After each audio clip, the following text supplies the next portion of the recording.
let's take a moment to emphasize the importance of getting comfort in presenting things.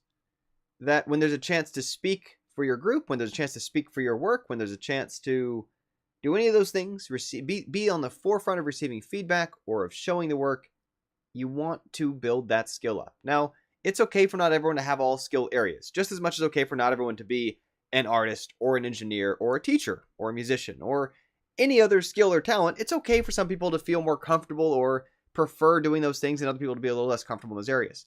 What I'm emphasizing, though, is that in the same kind of way as everybody's got to learn at some point how to write a resume, how to be in an interview functionally, equally important to those kind of every career path is going to benefit from those skills areas is learning to present your stuff.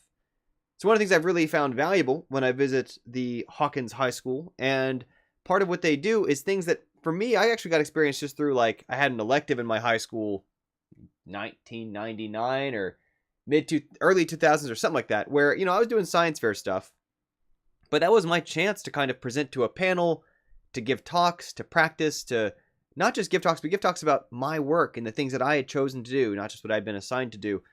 And that's something that I think has been really helpful for me in all of my club founding, in my project operations, in managing teams remotely, and all kinds of other skill areas have benefited from that. It's the same sort of thing that Gamkedo Club.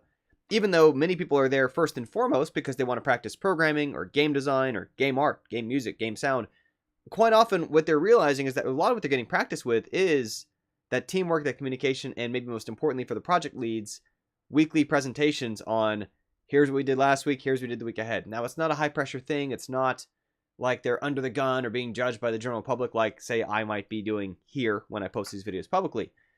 But it's a skill set that part of why it's so important is that throughout your career, throughout your life, disproportionately, the person or persons who wind up with the most credit given by outsiders, and this isn't necessarily right, this is reality, it tends to be the person who presented it.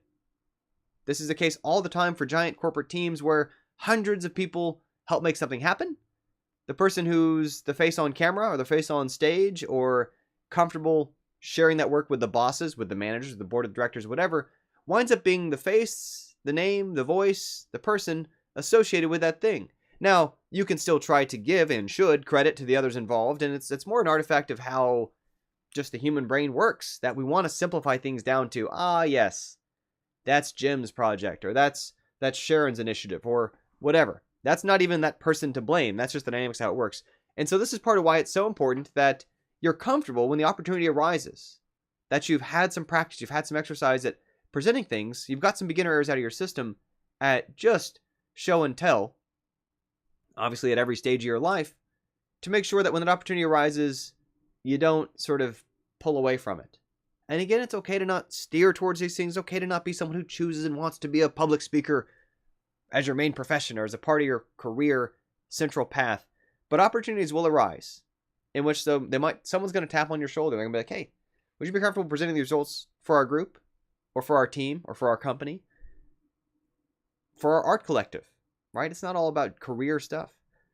And if you are comfortable being that person, doesn't mean you have to have spent your whole life focusing on it, reading about public speaking or practicing on camera or whatever. If you're comfortable with that set of skills, because you've done it, because you've gotten some of the butterflies out of your system, because you've figured out how to receive feedback in a way that can be constructive, can be listened to, can be taken as a positive without being overly defensive or negative about it, etc., that's going to really help you out. It's going to help you, and this is where, quite often my message goes back to, it's not like I'm just thinking you should be self-centered, focused on you. Quite often, the things that help you, if you're the kind of person who wants to help other people, will help you better help other people. That's what's going to lead to those kind of either promotions, opportunities, funding chances, other things that are going to help you be able to steer and reallocate resources, energy, effort, opportunities, forwarded connections, and so on, because someone associates you with having helped make that thing happen, because you're who they heard it from. And again, it's not about taking credit for work of others. It's not about trying to wiggle your way into being that person, if that's, or forcing it if it's not who you want to be. But it's to say that you don't want to pass those opportunities up when they arise, that they're always worth the practice, they're always worth the time, energy, effort put in, and it's a kind of a universally applicable, valuable skill to gain some comfort in, even if it's an area outside normal wheelhouse, which I'll say, it was never my favorite thing to do. I kind of adapted or evolved or forced myself to practice so much that I got comfortable enough to do the kind of thing you're seeing here. So anyway, that's all I want to share for the day, just the importance of finding opportunities to practice presenting, speaking, if or when you can, to groups, to classes. That can include volunteering, which is something I do that's been a lot of a joy for me over the years. Or it can include speaking at events and things that that's what you want to choose to do. It's the kind of thing that can help all your work in all kinds of other areas. Just want to encourage giving those things a shot when you can. That's all for today.